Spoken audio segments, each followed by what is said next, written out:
Hi, everybody. Welcome to another special Prog Report podcast. Geoff and I are here. Hi, Geoff. I To discuss the Steven Wilson overview tour.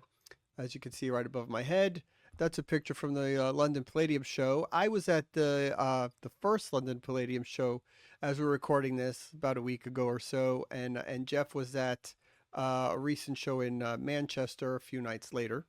And so we thought that we would come on here and just talk a little bit about it, the shows, compare some notes, let you know our experiences. Of course, there's a review on progport.com of the London show that I was at. We were able to get some pictures from them to use for the review, which was very nice of Steven's team to let us have from Carl Glover. So thank you, Carl. And yeah, so you know what? Why don't you, since you saw it most recently, Geoff, you want to talk about what it was like for you? Yeah, sure. So I actually only realized when I went looking for my ticket email that I'd bought my ticket for that show in June 2024. So it My was goodness. almost a year ahead of it, and I think actually it was maybe I think it might have even been before that they'd announced the album. I can't really remember, but certainly there was a thing to do with it was very very early anyway. And yeah, I've a friend who lives in Manchester, so I thought I'd go see it there. The Lowry, a really nice theater. The last time I'd been there, I realized was pretty much 10 years ago to the month when I'd been to see the same venue to see King Crimson. So it is indoor seated theater venue. I might come back to that later on. Um, and I had also been to the very, I guess, the very first kind of show um, post post lockdown where he did at the time of the Harmony Codex was launched, and he did Right. four songs with Nico Sonev and his wife. So yeah, the stage that we jumped on the tour, because I think the first show or maybe the first two shows he'd played were the second half, and then decided that that would work better first. Right. And it was I mean, the overview, a brilliant first half worked really well. I mean, the standout, one of the standout things for me is the band, right? Before we even start Yeah. talking about that list, the band, Stephen, I'm sure he probably says a similar thing at each show, which was his principle of making sure he's the worst musician in any band that he's in. And you've got Craig Blundell, Nick Beggs, Adam Holtzman, Randy McStein, absolutely phenomenal, tight as anything, covering everything, vocals, sounds, and Stephen doing his thing, of course, brilliantly as well. So like for me, I was absolutely blown away by the band. Just consistently through the night, and particularly Craig Blundell, who I'm not sure I've seen play before live. I'm not Is 100. that possible? I've seen him play like 27 times with all the bands he's in. Well, you've seen Steve Hackett. No, you haven't seen Steve Hackett with him or Not Frost or no. interesting. Did he do the To the Bone tour? I can't remember. I think he's been his drummer for a while. I think he did do To the Bone. Yeah. So anyway, I mean, Stan and Randy McStein, obviously the new addition to that band, covering so much stuff, and his guitar playing was just, phenomenal, and something very, very from how Stephen does it, which is also excellent as well. I think what the band, I may be wrong here, but I think live, even going back to the Raven tour, has been Craig. No, that was Marco was on the Raven tour, right? I think right. I think after that he switched to Craig. Nick has been on bass forever, and then Adam Holtzman's been with him forever. The guitar player seems to be the thing that he's always rotated on. Um, and him bringing Randy on after having him do Porcupine Tree, I think says a lot to how he feels about Randy, because he easily could have opted for something else and said, "No, you're the Porcupine Tree guy. Let me go this other direction." And he's actually worked on a single with Randy, and some other stuff. I think he really likes the way he plays. I think what's interesting about Randy is that, well, he's as gifted a player as anyone. You know, he can shred with the best of them, and he's beyond skilled. Uh, he doesn't try to be up front or overstage anything. Yeah, You know what I yeah, mean?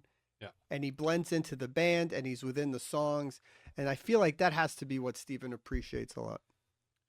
yeah. I know that I can't remember whether it was your interview or somebody else's, so I'll say it was yours.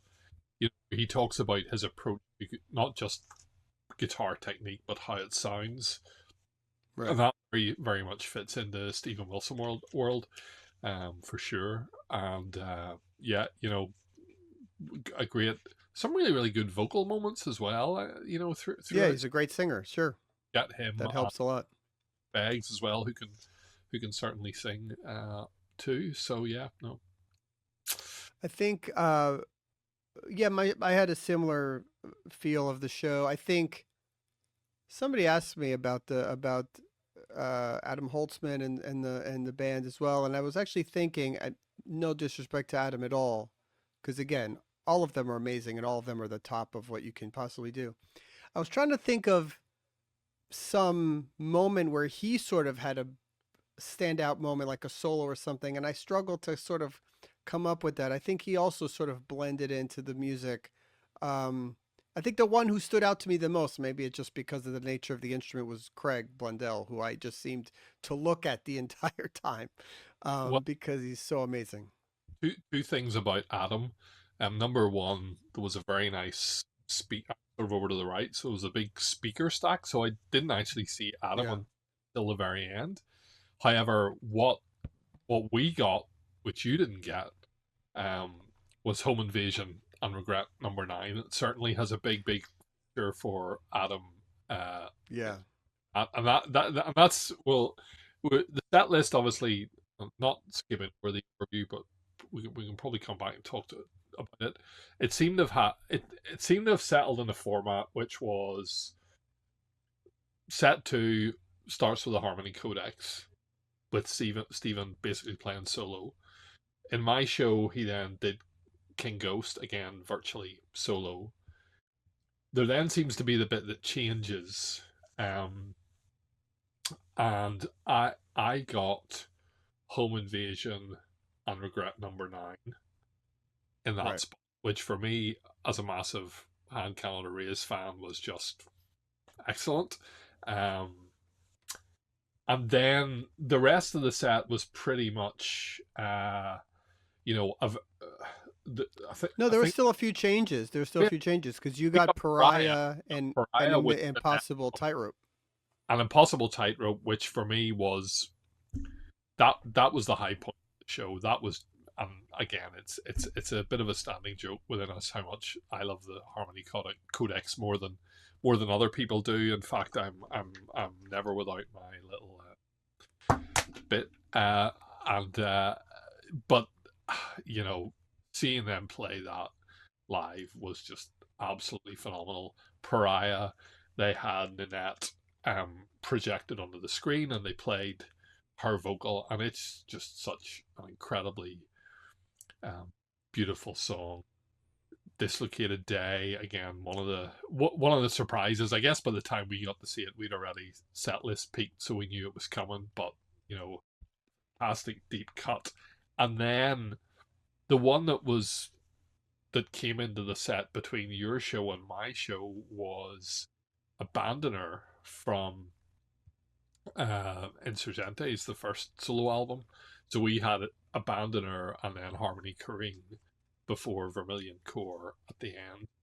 And that was kind of a twofer from Hand Canada Rays, a twofer from Insurgentes, and yeah, that Abandoner, again, not really a song that I kind of, when Yeah, someone's, not a favorite or anything, but but I kind of had to remind myself which one it was. But they had the projections with the kind of like dismembered and disfigured kind of kids doll toys stuck over these trees and stuff, and it was very effective and quite sort of dark, I suppose. So yeah, it was good.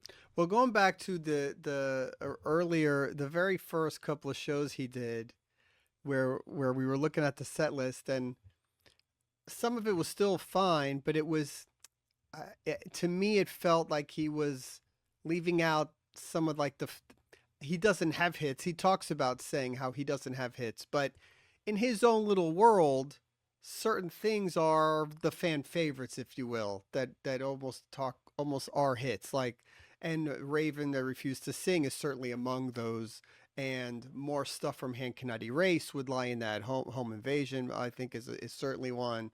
And so there's certain bits like that over the once he got to kind of London, that's when I guess he saved some of those for once he got to London and started introducing those. So I was thoroughly gonna be fine with the show because I was happy to see the show and I liked the overview and I had heard good things. So that was great. And then I had sort of knew what was coming because it's been pretty much the same. Harmony Codex to King Goes to Luminol, blah blah blah. And then the minute he left from Harmony Codex and didn't go into King Ghost, and the band came on and went into Luminol, then it was like, oh, we're in for some other stuff. That was a really cool moment. And I thought actually Harmony Codex into Luminol worked great because the difference of the two styles is perfect. And the funny thing is that I'm not a fan. We know this. I'm not a fan of the Future Bites pretty much at all. King Ghost is maybe one of the better checks I could live with, which is fine. But I certainly didn't miss it, so I was like, "Great, we we don't need to hear that." Yeah, what life brings is great. That's a great song. 3 minutes, easy.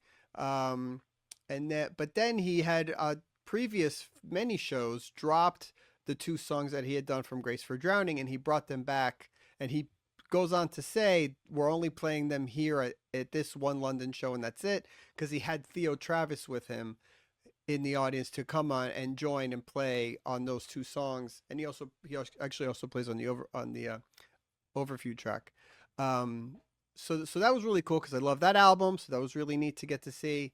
I think Dislocated Day is an underrated, sort of forgotten track from Porcupine Tree, but live it rips. I mean, it's just great. Very cool song, lyrically, musically, the whole thing is great. And as he said, I think what he said at our show, this is a song that goes back from whenever Porcupine Tree was me playing everything and sort of, but yeah. do it properly type No, thing. it's cool that he brings that in. I got Economies of Scale, which is not a favorite, but and the thing is, look, I'll still stand by this thing, and this isn't us for us to get into a whole debate about it, but it sort of sticks out that this is a heavy prog show, and especially the show that I was getting up until that point was very guitar driven, right? I mean, if you think about the songs I talked about, very proggy. The Grace for Drowning stuff, Remainder of the Black Dog is completely out there. Economies of Scale after Dislocated Day, I think that's when it was. Sort of a weird kind of, I'm just going to play this because I want to, and you're going to deal with it until we get to the next song. That's kind of what it felt like. But it was fine. It's okay. It was short. It sounded good. It was great. Whatever. And then every show he's finishing with Harmony Korine and Vermilion Core. That's the standard last two of the set, pretty much. Great. They're both great live. Again, heavy guitar songs. Like he's been talking about for decades about how he's wanting to get away from guitar. This was a super guitar prog show, so it was great. Then he comes back and I'm expecting Pariah, and he does Ancestral. So then I'm like, okay, well, it's weird to end on Pariah. That wouldn't make any sense. So what's he gonna do? And then they bring out the bar stool, and then you see the video with the guy, the old man, and everybody just lost their shit, which was so cool. And because that's my absolute favorite Steven Wilson song. It just kills me every time. I just love it so much. So I was just, it made my evening. So I thought the set list was actually perfect. Well, he said at the Manchester show, he said something like, I think when he came back on, for the encore, he said that the thing about, I don't have any hits, so who knows what I'm going to play, and kind of people shouted some stuff out, and what he said was, but these are the two that we found work best to close the show. So I guess there's part of that exploration. Ancestral, great to hear. The Raven was amazing. It is not. I know it's your absolute favorite Steven Wilson track. I I mean, it's not my absolute favorite, but it's incredibly effective with the video. It was, grown men were crying. That kind of ending. And who can argue with that, right? Um, to flip back to the overview, 'cause I remembered something whenever we were talking there. The really, like, the thing that kind of hit me right from the get go was, um, Objects Outlive Us. Begins with his voice on its own, and that's a really incredible start to a show. That you Mhm. know, someone comes out and literally sings the first note on their own, unaccompanied. Um, really, it's totally different when you're listening to a record because it's just the sound. When you're actually seeing that happening, it's incredible. All the video and stuff, and I think a lot of us had tuned in when that was live streamed, and it's great. Um, you know, as an accompaniment to the music, but live you had the benefit of all the stuff on the screen plus seeing the Yeah. people playing it on stage. I like I suppose the other thing is the band setup alignment on the stage. Craig Blundell. It was a line across, so it wasn't drummer at the back and everybody else at the front. Craig Blundell was, on the left, and again because of my field Right. of, so you can see everything that he's doing. He doesn't have a kit that's kind of he's not drowning behind this kit. It's quite everything is quite low, so you're seeing action, a whole lot of interplay between them. He got made fun of quite a lot by the rest of them in the show that I was at, and they seem to do a lot of kind of joking with each. Yeah, same. In fact, there was one particular passage where Stephen just seemed to keep like it was a really really complex part, and Stephen was just like getting him to extend it and extend it. You can tell the guy's getting completely exhausted, and that's good. Stephen Wilson gets they're Mr. Grumpy of Prog, right? But they were having a lot of fun on stage as well. But the overview works so well as a piece on stage. I mean, it's just phenomenal. Yeah, I think as an opening set, it's great. I think it was a smart choice. I think he changed it right after the very first show.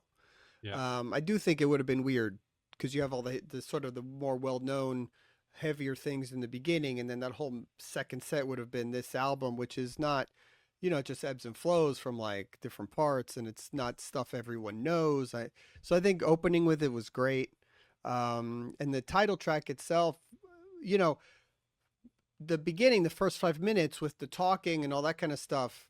I don't love that kind of stuff necessarily, but visually when you're watching it and you're doing that, it's cool. It gives it a whole different vibe and a whole different thing, and you can enjoy it. So it all works. I think the space videos and all that kind of stuff, it's very cool, and makes everything work better. The Harmony Codex title track, same thing. You know, it's essentially just him playing this repeating passage on keyboards and fuddling around with actually a few keyboards back and forth, but with the video, and then his wife, I think it was at your show as well. She's doing all of them.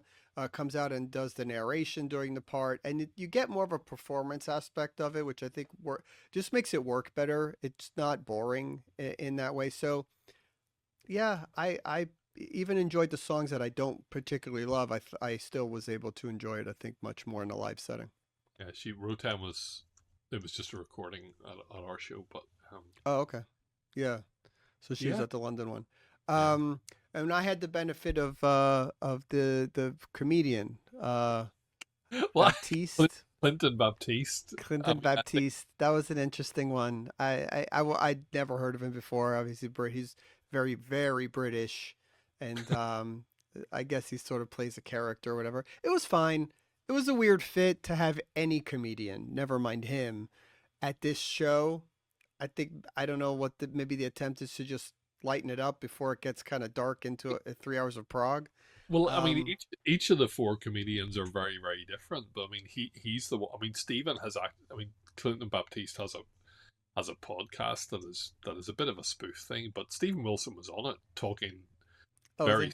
very seriously about some ghost stories and some kind of can't remember what one of the albums they were recording, and the place they were in was haunted and stuff like this. So, yeah, I did laugh because I thought, uh, I mean, all of those comedians are very, very, very British. I thought it was, and Clinton Baptiste is probably the most out there. I would imagine the hardest to understand for someone coming to America from Miami. That did amuse me. Yeah, yeah, yeah.